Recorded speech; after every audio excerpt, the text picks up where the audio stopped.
All right, let's just jump right in.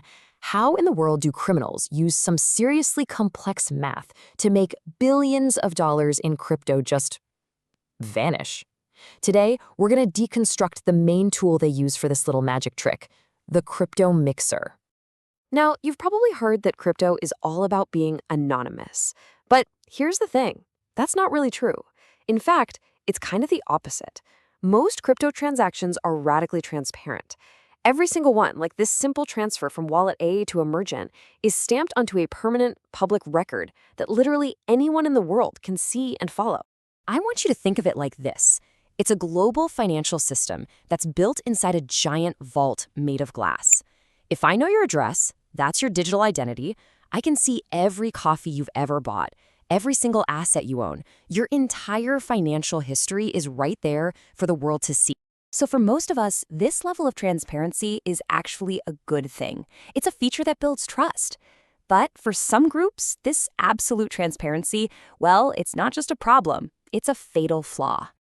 So let's meet the villain of our story. We're talking about state-sponsored hacking groups, like North Korea's notorious Lazarus Group.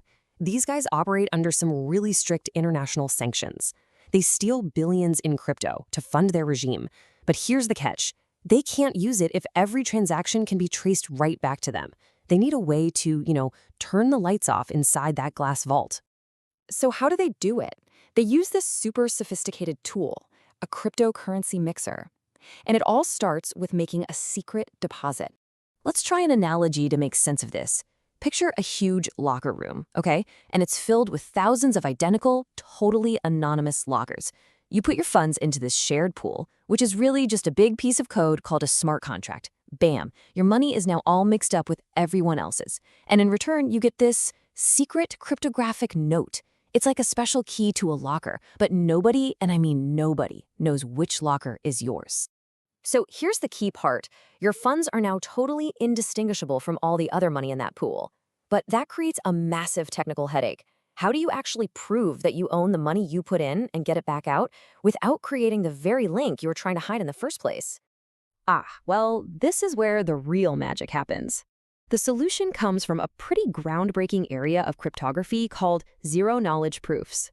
Yeah, it's a total mouthful of a name, ZK-SNARK. But what it does is actually beautiful and simple.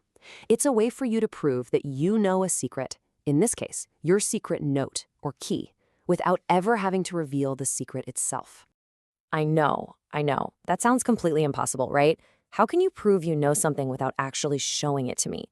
Let's break it down with another analogy to make it a bit more intuitive.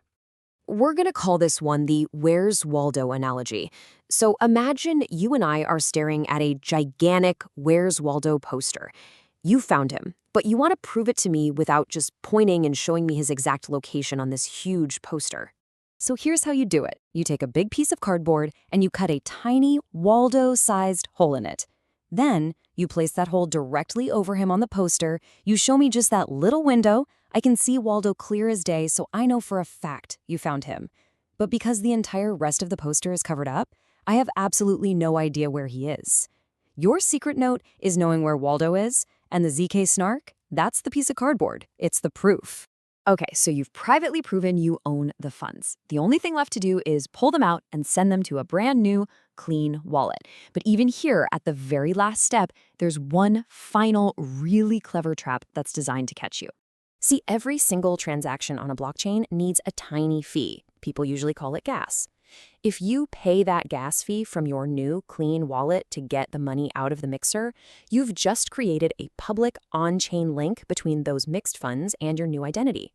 You've basically just left a big ol' fingerprint on the locker.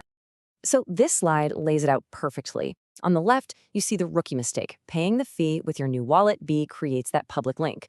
But over on the right, you see the pro move. A third party pays the fee and poof, the link is totally broken. But who is this mysterious third party? They're called relayers. Just think of them as digital mercenaries. You use your ZK-SNARK to cook up a withdrawal request and send it to them.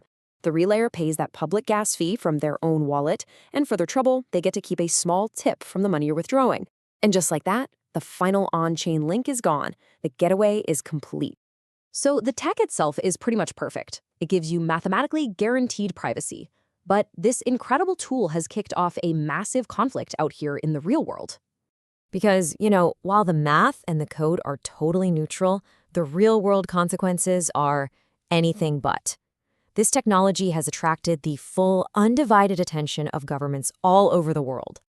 And what's really fascinating here is the real-world fallout. Governments aren't just going after the bad guys anymore. They're targeting the tools themselves.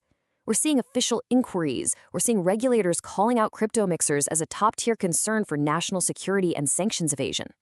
And this creates a fundamental clash.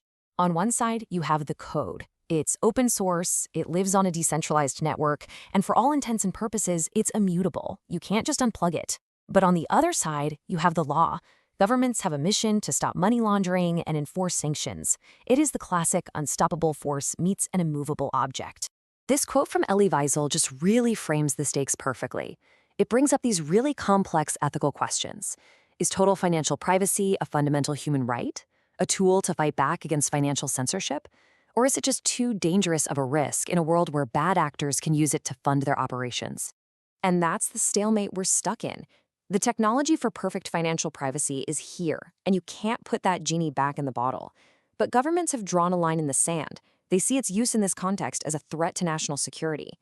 So the question we're left with is this technology a powerful new tool for financial freedom, or is it an unavoidable weapon in a whole new kind of war?